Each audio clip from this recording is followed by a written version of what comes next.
పద్మభూషణ్ అవార్డులు ఇచ్చట అమ్మబడును అని గవర్నమెంట్ బోర్డు పెట్టుకుంటే మంచిది.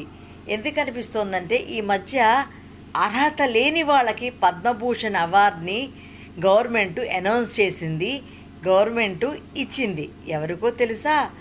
మా బ్లడ్ వేరు, మా బ్రీడ్ వేరు అని కుల అహంకారంతో మాట్లాడిన వాడికి, వాళ్ళ నాన్నగారుని చూసుకుని ఎమ్మెల్యే పదవి ప్రజలు ఏదో ఉద్ధరిస్తాడని గెలిపిస్తే ఒక్కరోజు ప్రజా సమస్య కానీ, ఒక్కరోజు అసెంబ్లీకి వెళ్ళి మాట్లాడడం కానీ చెయ్యని వాడికి, ఆడవాళ్ళు కనిపిస్తే ముద్దు పెట్టుకోవాలనిపిస్తుంది అని బహిరంగంగా స్టేజ్ మీద చెప్పిన వాడికి, షూటింగుల్లో కో ఆర్టిస్టులను కొట్టడం, ఫ్యాన్స్ని కొట్టడం, మంచి సినిమాలు తీసి మంచి సినిమాల్లో నటించి ప్రజలకు ఉపయోగపడి సందేశాత్మకంగా ఏమన్నా పోని సినిమాల్లో నటించాడా అంటే అదీ లేదు.